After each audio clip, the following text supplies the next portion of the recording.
Okay, I wanted to do just a quick video on how the color can display works with the ProUFI and show you some of the features. As you can see, as you open the page, you've got a couple of gauges at the top and then a list of some sensor values here. Now you can page through, you can go to several different layouts. Each one of these pages is customizable, which I'll show you here in just a second. You've got a list of, if you want to watch each individual cylinder's retard or something like that during knock control, that's on there. Any faults that are listing right now, this car doesn't have any ethanol in it, so it's got a low ethanol content fault. You see the check engine light in the corner because the car's not running. So let's go back here to the beginning and we'll show you how you customize the pages. If you hold in the center button, you're going to see something pops up here in a second. Push that again and it gives you a grid. Now you can change each one of these individually based on the location here. So now I'm going to change this upper left hand one. So currently it's map sensor, so there's fuel pressure, second fuel pressure, oil pressure, radiator, and you can keep going. Okay, so if we want to put that back, we'll go here. If we want to adjust the other one, we'll go to this one. We do the same thing. AFR, fuel, fuel 2, etc. Okay.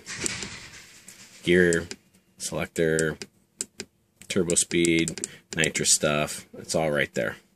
Okay, now if we go down here, we want to change these, we can make this a 4 grid display, or we can leave the text on there. Change each one. Okay, so we hit that again, that goes away. Push that button. Now if we hold this button in, a menu pops up and you can change your units. Speed, pressure, you want them displayed in PSI, degrees Fahrenheit, degrees C, that's all adjustable. You can select it that way. Or you can go back, you can go down to your gauges, hit that. You can edit your gauge screen count. You can go right to the gauge that you want to edit. Edit your gauges or restore default. So if you put something and you can't remember how to get it back, you can restore it right from the defaults there. Okay, that's how you make the changes to display. Another thing that we have here is the driver's information light.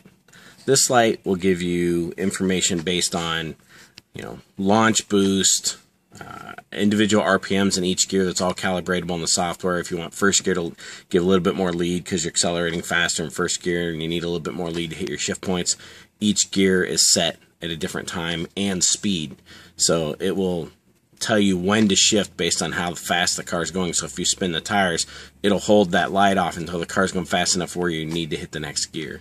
So that's a pretty important one for racing. That helps a lot in keeping the car consistent and getting the drivers consistent. So just a quick little tutorial on how the color can display works.